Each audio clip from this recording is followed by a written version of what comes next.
가톨릭 성경 365일 말씀으로 살아가기. 오늘은 마카오 배우 하학원 1장에서 3장까지입니다. 마카오 배우 하학원 1장 이집트에 사는 유다인들에게 보내는 첫째 편지. 예루살렘과 유다 지방에 사는 유다인 형제들이 이집트에 사는 유다인 형제들에게 인사드리며 참 평화를 빕니다. 하느님께서 여러분에게 선을 베풀어 주시고 당신의 충실한 종들인 아브라함과 이삭과 야곱과 맺으신 당신의 계약을 기억해 주시기를 바랍니다. 또한 여러분 모두에게 당신을 섬기고 큰 정성과 기꺼운 영으로 당신의 뜻을 실천하려는 마음을 주시기를 바라며 당신의 율법과 계명에 여러분의 마음을 열어주시고 평화를 이루어 주시기를 빕니다. 그뿐 아니라 그분께서 여러분의 간청을 들어주시고 여러분과 화해하시어 역경에 빠졌을 때 여러분을 버려두지 않으시기를 바랍니다. 지금도 우리는 이곳에서 여러분을 위하여 기도하고 있습니다. 169년 데메트리우스가 다스리던 때 우리 유다인들은 여러분에게 편지를 써 보냈습니다. 그것은 야손과 그의 일당이 거룩한 땅과 나라에서 떨어져 나간 뒤 몇 해 동안 우리가 극심한 고난을 겪고 있을 때였습니다. 그들은 성전 대문을 불사르고 죄 없는 이들의 피를 흘렸습니다.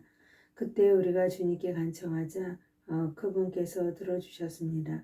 그래서 우리는 희생 제물과 고운 밀가루를 바치고 등불을 켜고 빵을 차려 놓았습니다. 이제 여러분이 키슬레오 달의 초막절을 지내기를 빕니다. 188년 이집트에 사는 유다인들에게 보내는 둘째 편지. 예루살렘과 유다에 사는 사람들과 원로동과 유다가 프톨레마이오스 임금의 스승이며 기름 부음 받은 사제 가문 출신인 아리스토블로스님과 이집트에 사는 유다인들에게 인사드리며 건강을 빕니다. 우리를 큰 위험에서 구원하시어 임금에게 맞서게 해주신 하느님께 깊이 감사를 드립니다. 그분께서는 과연 거룩한 도성에 맞서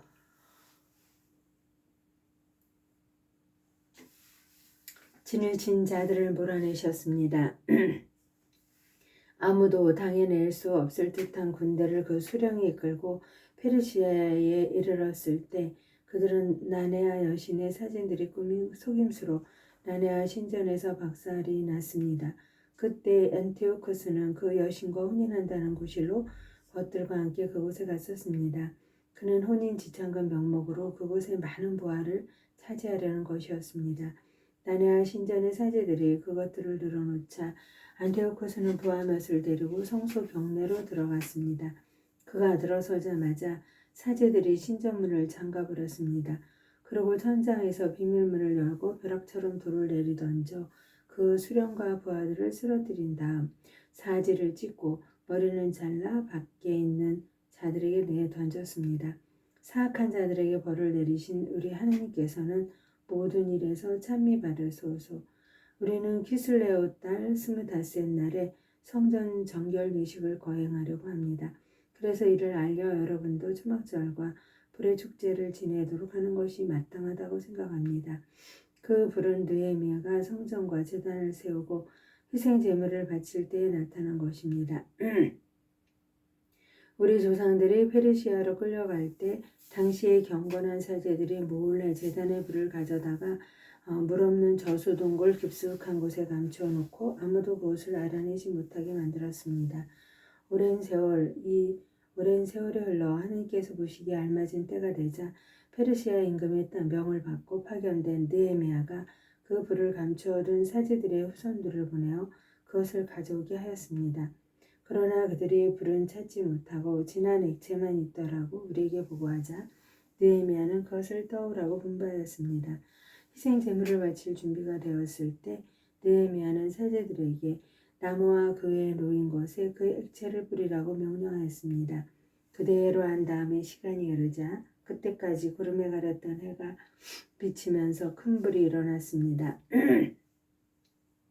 큰 불이 일었습니다.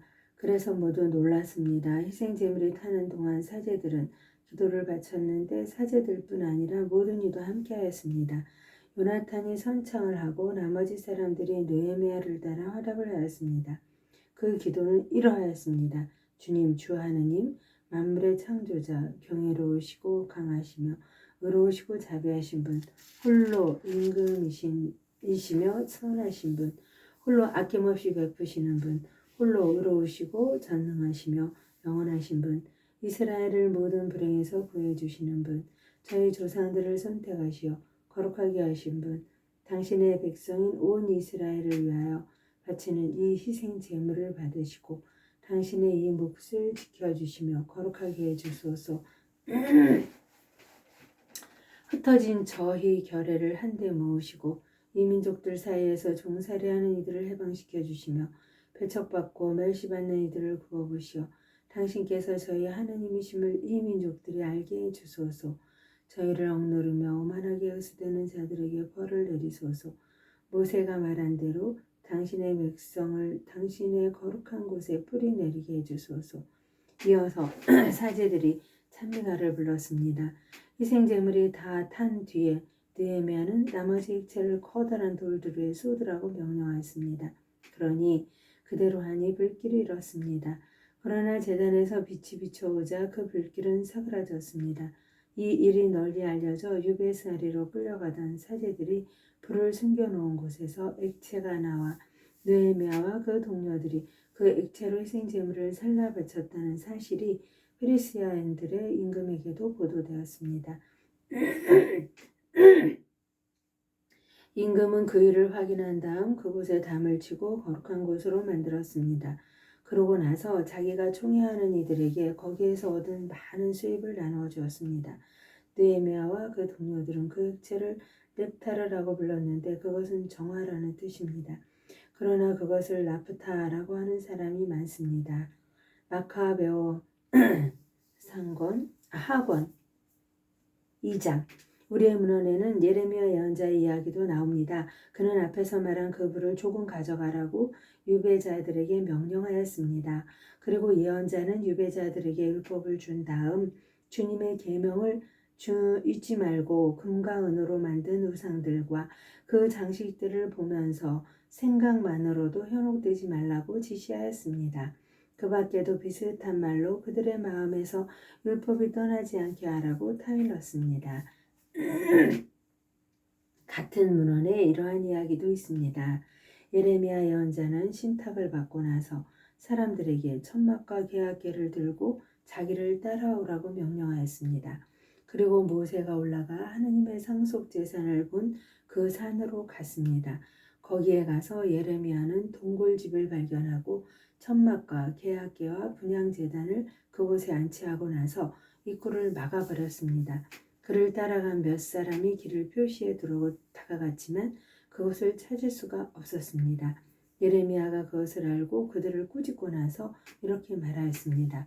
그 장소는 하느님께서 백성을 다시 한데 모으시어 자비를 보이실 때까지 알려지지 않은 채로 남아있어야 한다. 그때에 가서야 주님께서는 저 물건들을 드러내실 것이다. 그리고 모세 위에 나타났듯이 솔로몬이 그 장소가 특별히 성화되도록 청하였을 때에 나타났듯이 주님의 영광으로 구름도 나타날 것이다. 또 지혜를 갖춘 솔로몬이 성전을 봉헌하고 완공하면서 희생 제물을 바친 이야기도 분명히 드러나 있습니다. 모세가 주님께 기도하였을 때 하늘에서 불이 내려와 희생 제물을 태운 것처럼 솔로몬이 기도하였을 때에도 불이 내려와 번제물을 살랐습니다. 모세는 속죄 제물을 사람들이 먹지 않았기 때문에 불이 살라버린 것이다 하고 말하였습니다. 솔로몬도 같은 모양으로 여드레 동안 축제를 지냈습니다. 위의 문헌과 느헤미야의 회고록에는 이러한 일들과 함께 느헤미야가 도서관을 세우고 임금과 예언자들에 관한 책들과 다윗의 책들 그리고 자원 예물에 관한 임금들의 편지를 모아들였다는 이야기도 나옵니다. 유다도 우리에게 닥친 전쟁 때문에 흩어진 책들을 모두 모아들였는데 그 책들이 우리에게 있습니다. 필요하시다면 그것들을 가져갈 사람들을 보내십시오. 우리는 정결 예식을 거행하려고 하면서 여러분에게 이 편지를 씁니다. 여러분도 이 축제를 지내시면 좋겠습니다. 하느님께서는 당신의 모든 백성을 구원하시고 모든 이에게 상속재산과 왕권과 사제직과 거룩한 예식을 회복시켜 주셨습니다. 이는 그분께서 율법을 통하여 약속하신 대로입니다. 그래서 우리는 하느님께서 곧 자비를 베푸시어 우리를 하늘 아래 온 땅에서 거룩한 곳으로 모아들이시리라고 희망합니다. 그분께서 우리를 큰 불행에서 건져주시고 이곳을 정화시켜 주셨기 때문입니다. 저자의 머릿말, 유다 마카베오와 그 형제들의 이야기, 대성전의 정화와 제단의 봉헌, 안티오코스 에피파네스와 그의 아들 에우파토로와 치른 여러 전쟁, 유다교를 위하여 용감하게 싸운 영웅들에게 하늘에서 내린 현시들, 그리고 그 덕분에 그들이 얼마 되지 않은 수로 이 땅 전체를 차지하고 야만스러운 무리들을 몰아내어 온 세상에 이름난 성전을 되찾고 이 도성을 해방시켰으며 폐기되어 가던 법을 다시 확립한 이야기. 이렇게 주님께서 당신의 크신 자비로 그들을 대해 주신 이야기를 키레네의 야손이 5권의 책을 펴냈다. 우리는 이것을 한 권의 책으로 요약하려고 한다. 사실 통계 숫자가 너무 많고 자료가 방대하여 이 역사 이야기에 몰입하려는 이들에게 어려움이 있으리라고 여겨 우리는 이 책을 읽으려는 이들에게 즐거움을 주고 외우려는 이들에게 편의를 주며 모든 목자에게 이익을 주는 것을 목표로 삼았다. 요약하는 고역을 맡은 우리에게 그것은 쉬운 일이 아니었다. 그 일은 땀을 쏟게 하고 잠을 빼앗아 갔다. 그것은 잔치를 준비하여 손님들을 흡족하게 해주는 일이 수월하지 않은 것과도 같다. 그런데도 우리는 많은 이가 고마움을 느끼도록 이 고역을 기꺼이 받아들이고자 한다. 모든 사건의 자세한 내용은 저자에게 맡기고 우리는 줄거리를 요약하는 일에만 노력을 기울이려고 한다. 새 집을 짓는 건축가는 집 전체를 살펴야 하지만 칠하는 일과 꾸미는 일을 맡은 이는 장식에 필요한 것이 무엇인지에 주의를 기울여야 한다. 우리의 경우도 마찬가지라고 생각한다.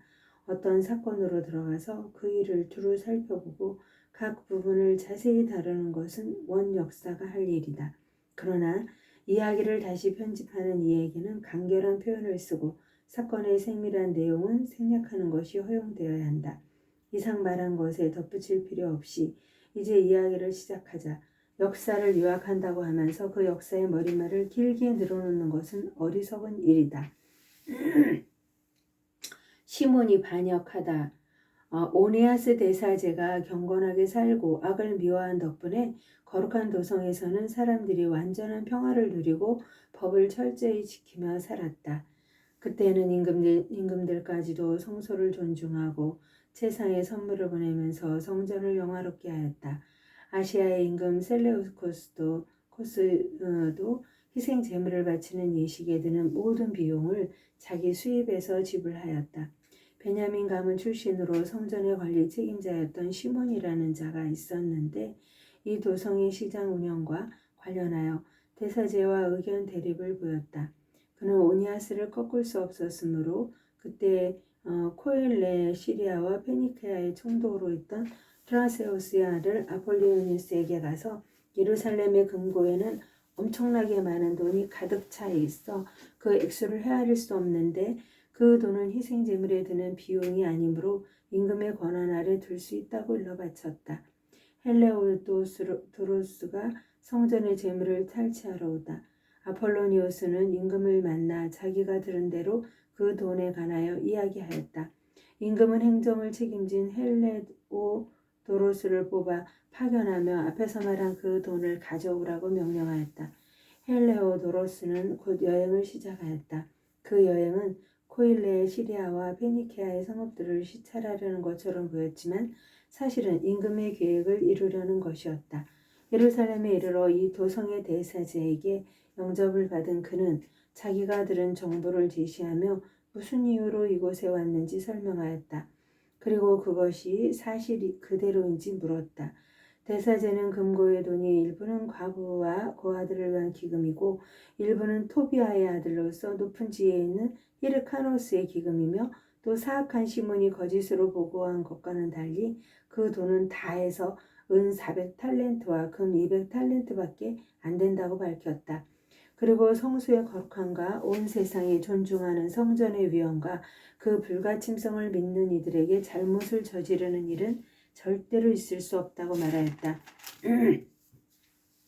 대사제와 예루살렘 주민들이 동요하다. 그러나 임금의 명령을 받은 헬리오도로스는 그 돈이 반드시 임금의 금고로 들어가야 한다고 말하였다. 그러고 나서 그는 나를 잡아 그 기금을 조사하러 들어갔다. 그러자 온 도성이 적지 않은 근심에 잠겼다. 사제들은 사제 옷을 입고 제단 앞에 엎드려서 하늘을 향하여 기금에 관한 법을 내리신 분께 돈을 맡긴 이들을 위하여 그 기금을 안전하게 지켜주십사고 간청하였다. 대사제의 모습을 보는 이마다 마음이 괴로웠으니 표정과 안색의 변화가 영혼의 근심을 드러냈기 때문이다. 공포에 사로잡힌 그는 몸을 부들부들 떨며 자기를 바라보는 이들에게 마음의 고통을 그대로 드러내었다. 사람들도 무리를 지어 집 밖으로 뛰어나와 함께 탄원하였다. 성소가 곧 모독을 당하려고 하였기 때문이다. 젖가슴 밑으로 자라옷을 두른 여자들이 길을 메웠다. 집안에 갇혀있던 처녀들은 더러는 성문으로 더러는 성벽으로 함께 뛰어가고 또 더러는 창문으로 내다보며 모두 손을 하늘로 쳐들고 탄원 기도를 바쳤다. 군중이 온통 뒤섞여 엎드려 있는 그 광경과 큰 근심에 잠겨 불안에 떨고 있는 대사제의 모습은 애처로웠다. 그들은 돈을 맡긴 이들을 위하여 그것을 안전하고 온전하게 지켜주십사고 전능하신 주님께 간청하였다. 한편 헬리오도로스는 결정된 대로 실행하려고 하였다. 헬리오도로스에게 징벌이 내리다. 헬리오도로스가 호위병들과 함께 금고에 갔을 때 영들과 모든 권세의 지배자께서 장엄한 현현이 이루어지게 하였다. 그래서 그와 함께 당돌하게 들어선 자들이 이 하느님의 힘에 놀라 넋을 잃고 겁에 질려버렸다. 휘황찬란하게 무장한 말이 무시무시한 기사를 태우고 그들에게 나타났던 것이다. 그 말은 헬리오도로스에게 맹렬히 돌진하여 앞발로 그를 공경하였다. 그 말을 타고 나타난 기사는 황금 갑옷을 입고 있었다. 그리고 다른 두 젊은이도 나타났는데 그들은 아주 건장하고 출중한 미남이었으며 눈부신 옷을 입고 있었다. 그들은 헬리오도로스 양쪽에 한 사람씩 서서 채찍으로 그를 쉴 새 없이 때려 그에게 많은 상처를 입혔다. 그러자 갑자기 그가 쓰러지고 짙은 어둠이 그를 덮었다. 사람들이 그를 들것에 올려놓았다. 그들은 무기를 내려놓고 조금 전에 그 수많은 수행원과 그 모든 호위병을 거느리고 앞에서 말한 금고에 들어갔다가 이제는 자기 몸도 가눌 수 없게 된 그를 옮겨갔다. 모두 하느님의 권능을 똑똑히 깨달았던 것이다. 헬레오도로스가 하느님의 힘 때문에 말도 못하고 회복될 희망을 모두 잃어버린 채 넘어져 있을 때 유다인들은 당신의 성소를 영광스럽게 해주신 주님을 찬미하였다. 그래야 조금 전까지만 해도 공포와 혼란으로 가득하였던 성전은 전능하신 주님의 현현 덕분에 기쁨과 즐거움으로 가득 차게 되었다. 전능하신 주님의 현현 덕분에 기쁨과 즐거움으로 가득 차게 되었다. 그러자 헬리오도로스의 동료 몇이 급히 오네아스에게 가서 거의 마지막 숨을 넘기며 죽어가는 그의 목숨을 살려주시도록 지극히 높으신 분께 간청하여 달라고 부탁하였다. 대사제는 유다인들이 헬리오도로스에게 무슨 악랄한 짓을 한 것으로 임금이 생각할까 두려워 그 사람의 회복을 위하여 희생제물을 바쳤다. 대사제가 속죄제물을 드릴 때 그 젊은이들이 똑같은 옷을 입고 헬리오도로스에게 다시 나타나 그 앞에 서서 말하였다. 오네아스 대사제에게 깊이 감사하여라. 주님께서 그를 보아 네 목숨을 살려주셨다. 하늘로부터 벌을 받았던 너는 이제 모든 이에게 주님의 위대한 능력을 알려라. 이 말을 하고 그들은 사라졌다. 헬레오도로스가 회개하다. 헬레오도로스는 주님께 희생제물을 바치고 목숨을 살려주신 그분께 장엄한 서원을 한 다음 오니아스와 작별하고 나서 군대를 이끌고 임금에게 돌아갔다. 그는 모든 이에게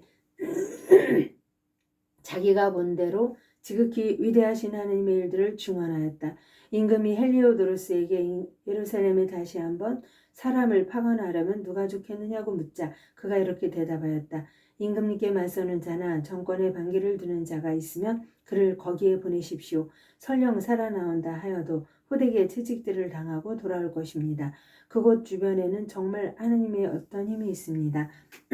하늘에 거처가 있는 그분께서 친히 그곳을 지켜보고 도와주시며 악한 짓을 하러 그곳에 다가가는 자들은 내리쳐 없애버리십니다. 헬리오도로스와 금고 수호에 관한 이야기는 이렇게 끝났다. 하나님의 영광을 위해 성모님과 함께 감사드리며 봉헌하나이다.